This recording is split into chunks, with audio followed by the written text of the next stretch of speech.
Friends, welcome to my channel Bekhabar India. जी हाँ, अब तक की सबसे बड़ी खबर हम लेकर आए हैं आप सबके लिए। जी हाँ, सुशांत सिंह राजपूत का जो केस है वो सीबीआई और एनसीबी दोनों ही टीम मिलकर इस केस को सुलझाने की कोशिश कर रही हैं। जी, हर दिन हर रोज़ इस केस में नई नई खुलासे हो रहे हैं और नई नई गुत्थियाँ सामने आ रही हैं और उन गुत्थियों को सुलझाने की कोशिश कर रही है हमारी सीबीआई और एनसीबी की टीम मिलकर। जैसा कि आप सभी जानते हैं कि रिया के बयान के बाद जो एनसीबी की टीम है वो इस केस को ड्रग एंगल से जांच रही है और एनसीबी को पूछताछ में कई सारे अहम सुराग मिले हैं और यही वजह है कि एनसीबी ने अब तक 17 से अधिक गिरफ्तारियां कर ली हैं इस केस में। जी हाँ, बिल्कुल, जब ड्रग एंगल से इस केस की जांच हुई तो कई सारे ड्रग पेडलर्स और ड्रग से जुड़े हुए लोग एनसीबी के हाथ लगे और उनकी गिरफ्तारी एनसीबी ने कर ली है और बहुत सारा ड्रग्स और बहुत सारी नकदी भी एनसीबी को मिली है, जिन्हें एनसीबी ने अपने अंडर कर लिया है। जैसा कि आप सभी जानते हैं कि रिया कि जेल में जाने से पहले जब रिया से पूछताछ हुई थी तो रिया ने अपने बयान में 25 कई बड़े लोगों के नाम लिए थे। जी बिल्कुल, उनमें से कई जो हैं वो बॉलीवुड से जुड़े हुए हैं और उनको कोर्ट की तरफ से नोटिस भी जा चुका है और उन्हें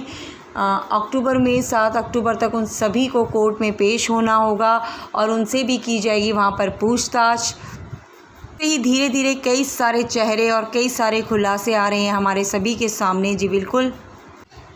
बिल्कुल, एनसीबी ने अब तक रिया चक्रवर्ती के अलावा उसके भाई शौविक चक्रवर्ती, सैमुअल मुरांडा समेत मुंबई और गोवा से कई सारे ड्रग पेडलर्स को गिरफ्तार कर लिया है। बता दें कि एनसीबी के अलावा इस मामले की जांच सीबीआई और ईडी भी कर रही है।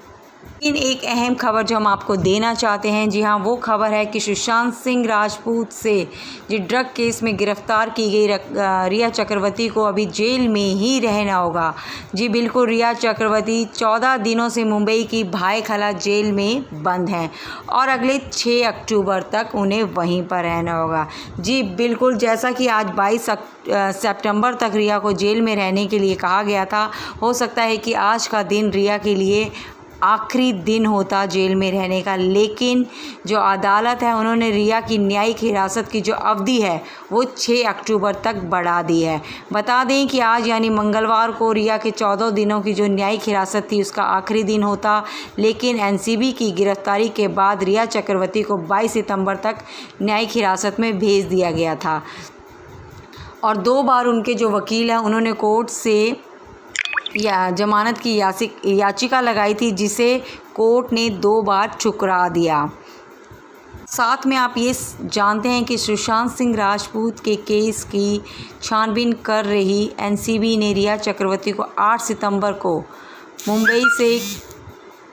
कई बार पूछताछ के बाद दौरान किया था। जी हाँ, कई सारी बातें उनसे पूछी थी जिसके आधार पर रिया की गिरफ्तारी हुई थी और उन्हें भायखला जेल में 22 सितंबर तक रहने के लिए,